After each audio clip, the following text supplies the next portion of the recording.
The Short Take with Alex and Jake. Hello, Hi. welcome back to The Short Take. Oh, thank you. The podcast where we talk about all things short films, Everything. apart from when we don't. Exactly. And this week we are actually talking about short films. So, welcome. I'm your host, Jake, and with me, as ever, is my co-host, Alex. It's me. That is you. How you doing this week? I'm alright. Yeah, didn't actually ask you last week, did I? No. It just dawned on me. Yeah. Have you enjoyed? Did you enjoy your break? What, between Yeah. this episode and last episode? We don't care about the time in between. The void was dark. But there was light at the end of the void, which was coming back for this. Yay. Shit. So this week it's my pick for a film, Ooh. and we're gonna review a little film called The Lost Buoy. The Lost Boy? Yeah. I'm gonna keep calling it The Lost Boy. I think you can pronounce it The Lost Boy. It is, you're right. I think boy Yeah. is correct. I always say buoy because I think it's funny. Yeah, it is quite funny. The Lost Buoy. The Lost Buoy. The last buoy that we watched. Yeah. This actually ticks another box for us, doesn't it? Bing, bing, bing, bing, bing. So this is an animation We've almost film. bingoed it. We have almost. Well, I think we should do a bingo scorecard at some point. And We should. Yeah. So yeah, this is The Lost Buoy. Yeah. Is an animation about a little buoy who. Oh boy. So very quick synopsis: the little boy is the little boy. He's not a tiny boy. He's a buoy. The little buoy is sitting around a lighthouse, and in a storm is disconnected from his chain that holding him down, and gets washed across the ocean and runs into a plethora of characters. And it's about the little buoy's journey to find home again. I really enjoyed this. Yeah. I think it's a really cute little animation.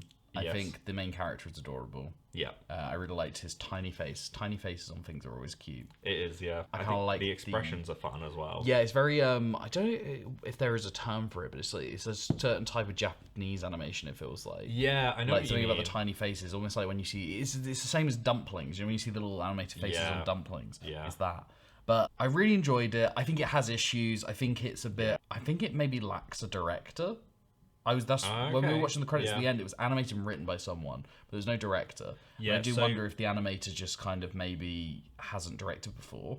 It's so this film is made by. I didn't know about this, by the way. This is another one from that festival. Oh my god, I can't remember what it's called. Buffer, the Yeah, Buffer yeah, Film yeah, Festival. yeah. It's made by a fairly big YouTuber. He's got 1.3 million subscribers. Yeah. Called PJ.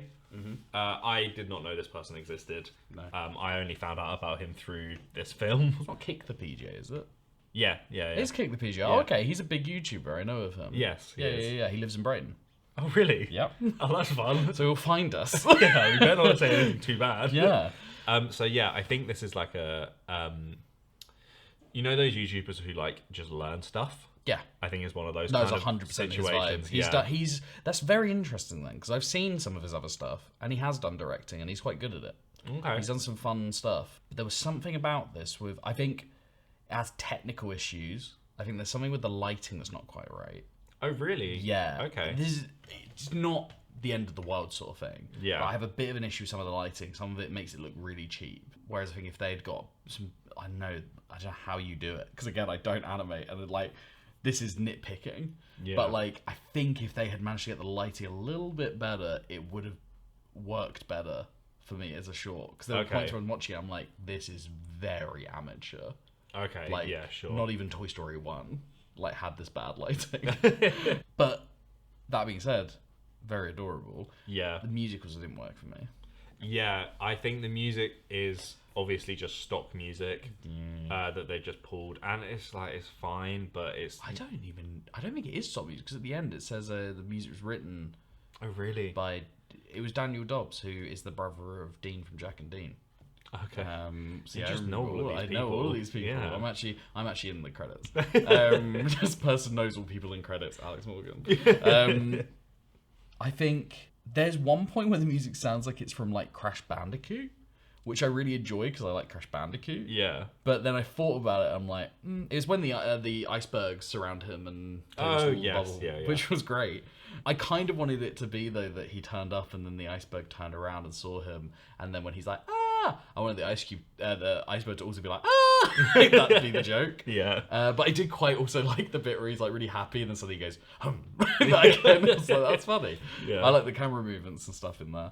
Yeah, I don't know. It just kind of felt like at points it was kind of pointless. So my biggest issue with this is that obviously the boy, the little buoy, has so much emotes so much through the animation and stuff, but there is no character.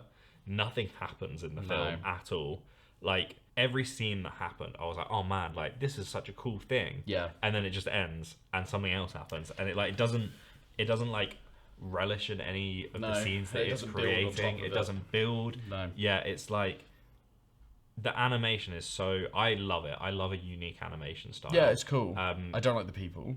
No, the people were a bit creepy. Gross. Yeah. Could have easily not shown them. Yeah, but like the seagulls and stuff look really cool. Yeah, the lightning, I love the lightning. Yeah, that was cool. Looks so good. The first time I watched it, I think it is all like animation and stuff, but the first time I watched it when the little buoy looks up and is screaming at the lightning. Yeah. And you can see the water and like it's frothy around him. Yeah. I thought it was like a kitchen sink with soap in it or something, and then they just animated on top of it. Yeah. I don't think it is. No, I don't think so, but I see what you're saying. I thought it was that the first time. I was like, that's so cool. When he turned up and it was white, yeah, that was weird. I thought he was in heaven, and I was like, this is dark. Yeah, he's dead. I don't know how a buoy goes to heaven, though. All buoys go to heaven. Yeah, it's a really interesting animation style, but at the same time, it's like something's lacking in it. I think it's very impressive either way for what it is. Yeah, it looks incredible. But yeah, I think it's kind of missing stuff. I also wonder if we have been spoiled by Disney Pixar making like short films exactly like this. Yeah, maybe. Do you know what I mean? Because it's like, and that's not a fair comparison because Disney Pixar is like a team of people making these things. Yeah, with a lot of money. With a lot of money. Yeah. But yeah, when I was watching it, just felt like it was the opening to a Pixar film, but not as good as a Pixar film. Yeah. It had so many good elements to it. There was so much. That's what it reminds me of. Sorry, it reminds me of the Umbrella one they did recently. Oh, I don't know if I've seen that. I can't remember what film it's for, but there was a Disney Pixar, you know, the shorts they do before the film. Yeah. And it was an umbrella, and the umbrella had a face exactly like the buoy. I think that's what it is in my head. Okay. But obviously, it was like an almost lifelike looking umbrella with almost lifelike people walking around because it was like incredible animation. Yeah, I think that's what I'm in my head like connecting it to, which isn't fair again, but yeah. No, I mean, I was not making those kind of connections, and it still wasn't. Yeah. Like, it wasn't interesting enough. One thing I really loved is the use of, instead of like, there's no words in any of it, but they use flags to tell you where the buoy is. Yes. Like, yeah, I noticed starts that. in Scotland cool. and ends is Norway, isn't it? Yeah, I think so. Yeah. Like, I love that. That's like, you know, they just put that simple thing in, and you're like, oh wow, it's gone really far. And looks like it took a detour through the Arctic Circle. Yeah. As well, with all the ice and stuff. Yeah. I really wanted, at certain points, almost like a video game, I wanted so one of the problems that I had with it the first time I watched it, that really, like, it actually made me exclaim out loud. I was like, what? Is the scene with the puffins right at the end. Yeah. Suddenly he can swim. Suddenly the little buoy can move. Oh, you're right. Yeah, I didn't think about that. Throughout the whole rest of it, no. Yeah, because he's he's just floating in the sea. Yeah. There's no active, like, character autonomy. There's no autonomy to it. It's all passive. Like, can't move. It's the waves moving him. And then suddenly, when he sees the puffin, he's like, "Oh, I can actually swim," and it really bothered me. No, I see that. And I was like, "Why? Why is that happening now? Why are we only seeing that now?" And it's like, you can have that and be like, "Yeah, it's a depressive thing." You know, he's like, he's given up and doesn't want. He's just seeing where the sea takes him, kind of thing. But I feel like you have to establish that he can move first, and then put that in. It really, really bothered me. But then coming back from that, when he couldn't move and stuff, and the bit with the icebergs happened, he got put in a bubble. Yeah.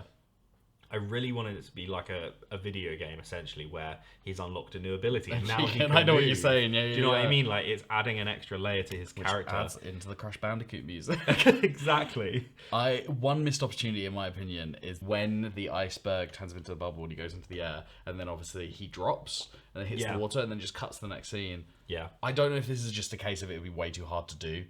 But actually, I say that like, there is a point where they do this. He should have, when he hit the water, gone underwater.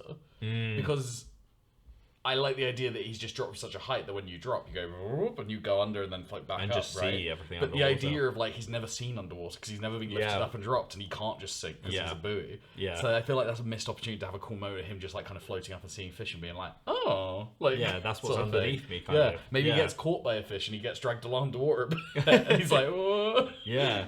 Yeah, I think the abrupt scene endings really bothered me. A little like bit, I think the one that bothered me the most is the very first one with the seagull, because it's like the seagull is like pissing him off, and then it cuts to sunset and he's like given up and he's like, okay, the seagull's gonna be sitting on me, and then it cuts again and he's gone, and that's it, it's done. Yeah, that's a good point. I didn't think about that. But I really like the idea of him going underwater. I think that's such a unique, like, that is something that the buoy would never have seen before, and I would make for a really interesting character moment, which I think the film is lacking. I'd be very curious what the turnaround time is on this. Yeah. And again, it's one of those things you have to remember. It's been animated, which is so hard. Yes. And all by one person by the look of it. So that is very impressive. And the character is very cute. It is, yeah. Like, I think adorable. Like, all of these issues aside, I enjoyed watching it. Oh, 100%. It looks nice. Yeah. And again, if it's someone's first foray into this properly, then very impressive. Yeah. Like, great. Yeah. Like, really good job. Yeah, because, like, when you're coming into animation for the first time, like, imagine just nailing the animation stuff in your first hit. That's insane. It's really good. And that is a thing, actually. I don't think there's any point of it where the animation was a problem. Yeah. Like, I think all of these things are more like the writing and directing and stuff like that. Like I said, technical with the lighting, but even then that's like nitpicking stuff. That's just like, oh, it feels like it could be better. I don't know how you go about doing that. But the actual animation itself was very good. Like, very good. Yeah. Outside of the 3D models of the people, I think everything looked great. Yeah, they look freaky. Yeah, I didn't like them. Yeah. Also, it looked a bit like Balamori at the end. It did, didn't it? Yeah, I thought that was interesting. Wrong way around, because Balamori's in Scotland, isn't it? Oh my god, they moved Balamori. They did it to Waterloo Road, and now they're doing it to Balamori. Oh, for this film. What they did was they moved Waterloo Road to Scotland, and then Balamori was like, we're not staying here. We don't want to And be in the they same moved. country. Yeah, exactly. As Waterloo Road. But then Waterloo Road's back in Manchester, wherever it's set usually. Oh, really? Yeah, they just brought it back. Oh, interesting. Fun. We managed to mention Biker Grove and Waterloo Road 2 episodes in a row. Let's see if we can name another, like Grange Hill or something this episode. Well, you can't spoil it. Oh, sorry. So, concluding thoughts before we close it out? Great animation, technical things aside, like lighting, I think fantastic. I think it needs better writing and directing. I think maybe it's a case of the person getting more caught up with the animation than with the other stuff, possibly. Or maybe it's technical limitations, I don't know. And the music's a bit like, I think it would have been better if it had different music. Yeah. No, I would agree with that. I think the animation looks so interesting and unique and, you know... Adorable main character. Yeah, so good. Different from, like, all the Disney stuff, which all looks the same. Yeah. Yeah, I would agree, like, the character was a bit weak, but still a joy to watch. Yeah. Which I really like. Yeah, that's kind of it, really. I'd be excited to see if they do anything else, although this feels like a one-hit thing. Like, as a big YouTuber, they're like, oh, I've done animation now. Yeah, see what they do. It might be. But it'd be interesting to see. But yeah, that's kind of Would it. you... Are we ranking? No, I feel like we need... That's the other thing we need to do. I feel like we need another system so that we don't give away what our number one film is before the end. Good point, good point. Do you give it a medal or do you put it in the bin? Is that the two options? Yes. Give it a medal. Yeah. Just for the animation side of it alone. Like, learning to animate and stuff. Yeah, I'd give it a medal as well. Yeah. What about last week's, because we didn't do it? I would not give it a medal. Wouldn't you? No, I think I would. But that's like just with the premise of in my head, I'm like, I've never made a doc, and I didn't want to, and I managed to make something that works. No, it's true. Like, I managed to make something that works as a doc in some capacity. Yeah. So I think it's medal worthy in some regard. I think I deserve a medal, not the short. I would give it a medal. Yay. So that's a medal from me. Medal, and please. And a maybe medal from you. Just to give yourself a medal. Caveat medal. Okay, so from last week, I asked Alex some questions. He got 3 out of 3, unfortunately. Classic. Now Alex is going to ask me 3 questions. I'm probably going to get none of them right. I've got a suggestion. Okay. So above the questions, there's a true or false question. Oh, I didn't even know that. Yeah, in the corner. What I'm thinking is, if you get all 3 right, you get asked a bonus true or false question. So you get the opportunity for an extra point. Oh, okay. So I'm offering you the chance to overtake me. But yeah, but you that's won't. Not, no. Yeah, no. Is there one on every day? There's one on every day, but I guess just pick the last one, or the one that we think is like the most interesting. I mean, it's a calendar, so there's 364 times 2. There's a lot of questions. Yeah. Okay. So your first question is: am I answering now, or am I answering at the end? Answer after you heard all 3 of them to make it harder. Sure. First question starts with: who am I? Okay. Fuck's sake. I was born in 1980 in Newcastle, the son of a ballet dancer and a business owner. I was expelled from school, but studied from home and went on to college to study performing arts. I was discovered in a shop mucking about with my brother and got my first role in Back a Groove. I have since played many roles, but am best known for starring in Sons of Anarchy, King Arthur Legend of the Sword, and in The Gentleman. Oh, I know who it is. Okay. Okay. All right, cool. That's fine. Your second question. I was getting really nervous about Your that. second question, should you choose to accept it. Which 1952 Western was promoted with the tagline, "The story of a man who was too proud to run"? Oh, I don't think I know That's that. a hard one. Yeah. And this is your final question, and the question is, from which film? Okay, so I'm going to read, alright. This is a conversation. Oh, a conversation, okay. Yeah. Apollo? Yeah, he was great. Perfect fighter. Ain't nobody ever better. So how did you beat him? Time beat him. Time, takes everybody out. It's undefeated. So what was the answer? So the first one is Charlie Hunnam. That's correct. Could have been Antor Deck. Like when you said that, I was like, he thinks it's Antor Deck. The second one, can you read it again?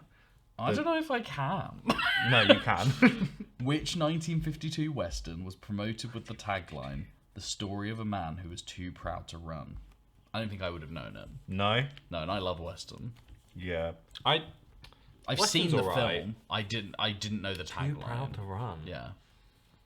Oh, man. It's one of those 50s taglines where it doesn't really make any sense. Yeah. It just sounds cool. Let's go Butch Cassidy and the Sundance Kid. No, it was High Noon. I never would have got that in a million years. And the final question? Oh, it was the conversation. I recognise the name, Apollo. I have 2 answers, but I don't know which one I want to go for. The 2 answers are... I'm reckoning it's a boxing thing, so I'm going to go Raging Bull or Rocky. I know it's Apollo Creed, isn't it? So, Rocky 2. It's Creed. Fuck's sake. It's when when Rocky's talking to Creed, Adonis Creed. Of course, his son, that makes so much sense. How did you beat him? He's like, time beat him. Oh. Bet you feel a bit of an idiot, don't you? Yes, I do. 1 to 3. Yeah. As I did say last week, I think that Alex was going to absolutely destroy me at this. Can't wait to get my prize. Yeah, it's going to be nothing. The more you beat me, the less good it's going to be. No, that's not fair. Okay. So we watched a short film that you chose. The Lost Buoy. Let's hit him with the ditty before we go into any depth. Oh my god, I keep forgetting. I know. Because I don't do a ditty. It doesn't matter anymore. I don't care about it. Yeah, I didn't write this. And So we're going to do a different ditty every week. Yeah, every week. Because last year when we did our season 1, we did it. So every episode was the same old ditty, same bloody old ditty. You'd listen to it and you're like, here we go again. So everyone would say, here we go again, same bloody ditty. They would skip over it because they're like, this. I've heard this. But now we've got a new, fresh one every single week. Yeah. So that's the bit for this season. A bit of behind the scenes information. Yeah. So yeah, I'm gonna hit play. Oh. Beep. Beep. Whoa, We're back. I think you have to stop it because it will keep going otherwise. Cause it's It long. does keep going. Nice, I like that. Yeah, very different. Very different from last week. Very unique. I liked the idea of music. And sounds. Yeah, there's a lot with of it. sound in it. There was which a lot I of enjoyed. sound. And volume. Good volume. Anyway, So thanks for listening. That's all right. Yep. If you've enjoyed what you've listened to, then maybe give us a subscribe. Click. And hit that bell icon. Yeah. That's what they say. hit That's that what bell they say. icon, yeah. Just remember to subscribe and hit that bell icon. Yeah. And comment below if you enjoyed this film. Comment does below it go, your... Does it get a medal? Or does it go in the bin? Comment below your favourite condiment. Condiment? Mm-hmm. It's got nothing to do with this film. Engaging the viewers, guys. This is how we'll know who's listening. No, surely relate. What's your favourite... Condiment. What's your favourite sea apparatus? Ooh. Yeah, is it a life ring? Is it a buoy? Is it pronounced buoy or boy? Let's do that. Answer And any or all of the spell questions. it correctly in the comments. And So then it's just a pronounce bunch of people saying the same thing. Yeah, buoy or boy? Comment below. Answer any or all of the questions, Mm-hmm. and we'll not look at them, and we'll see you next week. See you later. We'll see you. No, You'll hear us, but we'll see you. Bye. Bye.